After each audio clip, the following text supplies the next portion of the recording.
राजा दशरथ के जन्म की विचित्र कहानी। धर्म ग्रंथों के आधार पर कहा जाता है कि राजा दशरथ पूर्व जन्म में स्वयंभुव मनु थे तथा इनकी पत्नी का नाम शत्रुपा था। इन दोनों से ही संसार की उत्पत्ति हुई है।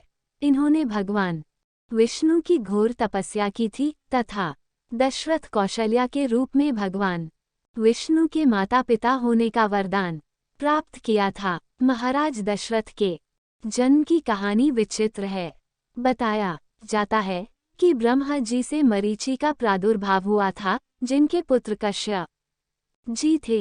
कश्यप जी के वंश में ही जन्म लिया इक्ष्वाकु ने, जिन्होंने अयोध्या नगरी को बसाकर उसे अपनी राजधानी बनाया था तथा उनके नाम पर इक्ष्वाकु कुल की स्थापना की। इसी कुल में जन्मे थे महान राजा भागीरथ, जिन्होंने अपनी तपस्या के बल पर गंगा माता को पृथ्वी पर आनम के लिए कहा। इनके कुल में जन्मे महान राजा रघु, जिससे इस वंश को रघुवंश कहने लगे। इसी कुल में जन्म लिया राजा नाभाग ने, जिनके पुत्र थे राजा अज, जो रघुवंश के 38वें राजा थे तथा दशरथ के पिता थे। दशरथ की माता का नाम इंदुमती था। एक बार राजा अज दोपहर की पूजा कर रहे थे। उस समय रावण उनसे युद्ध करने के लिए आया और उसने दूर से राजा अज को पूजा अर्चना करते देखा। राजा अज ने भगवान शिव की वंदना की और जल पीछे फेंक दिया। ये देखकर रावण बड़ा आश्चर्यचकित हुआ और वह राजा अज के पास पहुंचा तथा पूछने लगा कि हमेशा पूजा करने के बाद जल आगे अर्पित किया जाता है, ना कि पीछे। आपने ऐसा क्यों किया? राजा अज ने उत्तर दिया, जब मैं आंखें बंद करके भगवान शिव की अर्चना कर रहा था, तभी मुझे 1 योजन दूर जंगल में एक गाय घास चरती हुई दिखी और देखा कि एक सिंह उस पर आक्रमण करने वाला है, इसलिए मैंने जल पीछे की तरफ फेंका, जिससे जल ने तीर का रूप धारण कर लिया और उस सिंह की मृत्यु हुई। रावण को यह बात सुनकर बड़ा ही आश्चर्य हुआ, किंतु राजा अज ने कहा, तुम यहाँ से 1 योजन दूर जाकर ये सब देख सकते हो। रावण वहां पहुंचा और देखा कि एक गाय हरी घास चर रही है, जबकि शेर के पेट में वान लगा है। अब रावण को विश्वास हो गया कि जिस राजा के जल से ही बाण बन जाते हैं और बिना कोई निशाना लगाए ही शत्रु मर जाता है, ऐसे वीर पुरुष को जीत पाना बड़ा ही असंभव है। और वह राजा अज से बिना युद्ध किए ही लंका लौट गया। एक बार जब राजा अज वन में भ्रमण करने के लिए गए थे, तो उन्हें एक बहुत ही सुंदर तालाब दिखाई दिया। उस तालाब में एक कमल का फूल था, जो बहुत ही सुंदर प्रतीत हो रहा था।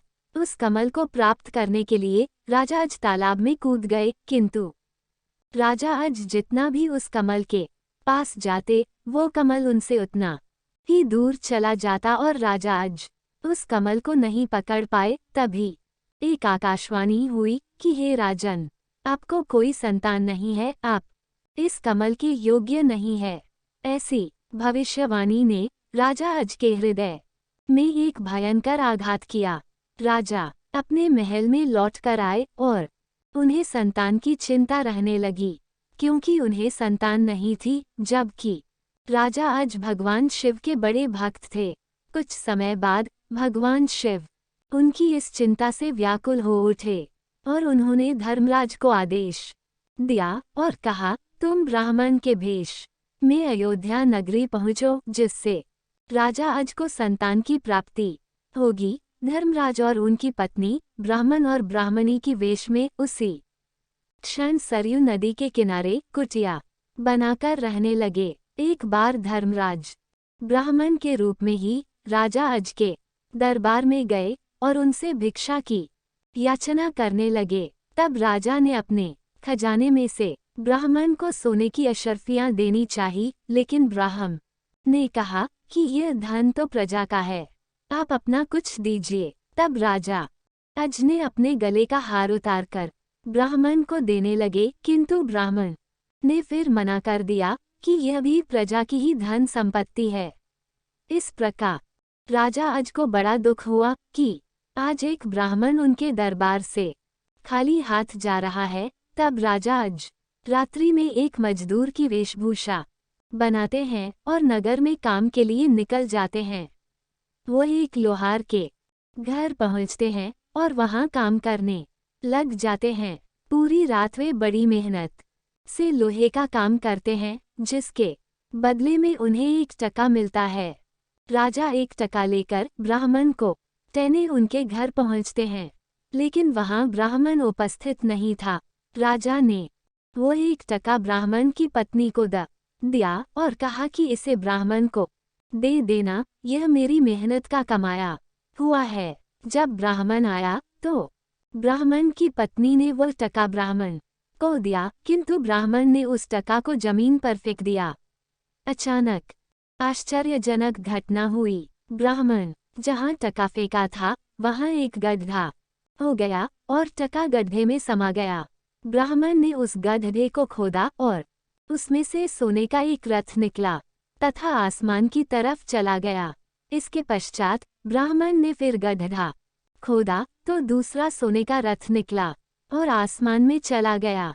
इसी प्रकार एक के बाद एक 9 सोने के रथ निकले और आसमान की तरफ चले गए। अंततः जब 10वां रथ निकला तो उस पर एक बालक था और वह रथ जमीन पर आकर रुक गया। ब्राह्मण ने उस बालक को सीने से लगाया तथा लेकर राजा अज के दरबार में गया और कहा, राजन, इस पुत्र को स्वीकार कीजिए। यह आपका ही पुत्र है जो तुम्हारे 1 टका से पैदा हुआ है, तथा इसके साथ में 9 स्वर्ण रथ निकले जो आसमान में चले गए, जबकि यह बालक 10वें रथ पर निकला, इसलिए ये रथ तथा पुत्र आपका है। इस प्रकार से दशरथ जी का जन्म हुआ और इसी वजह से उनका नाम दशरथ पड़ा। कहा जाता है कि महाराज दशरथ को ध्वनिभेदी बाण चलाने में निपुणता प्राप्त थी, परंतु शायद अति आत्मविश्वास के चलते वह एक बार चूक गए। जब दूर कहीं हिरण के पानी पीने की आवाज सुनकर उन्होंने शर संधान किया और श्रवण कुमार का वध कर डाला, जिसके अंधे माता पिता ने मरते समय दशरथ को पुत्र वियोग में प्राण त्यागने का श्राप दे दिया, जो राम के वनवास के बाद सत्य सिद्ध हुआ। महाराज दशरथ का राज्य प्रबंधन भी बड़ा अच्छा था। सामान्य प्रशासन का कार्य उनके सबसे योग्य मंत्री सुमंत संभालते थे, जबकि युद्ध मंत्री के रूप में दृष्टि उनके मंत्री थे। धर्म कर्म के कार्यों का प्रबंधन धर्मपाल नामक मंत्री के जिम्मे था। पुरोहित के रूप में वशिष्ठ उनके पथ प्रदर्शक थे। महर्षि विश्वामित्र के आग्रह पर उन्होंने अल्पवयस्क पुत्रों राम व लक्ष्मण को भी यज्ञ की रक्षार्थ भेज दिया। महाराज दशरथ को अपने समय में धर्मावतार माना जाता था और इसी कारण से स्वयं भगवान विष्णु ने उनके घर में पुत्र रूप में जन्म लेना स्वीकार किया था। एक बार राजा दशरथ ने देवताओं की ओर से युद्ध में शामिल होकर देवताओं की विजय में महत्वपूर्ण भूमिका निभाई थी।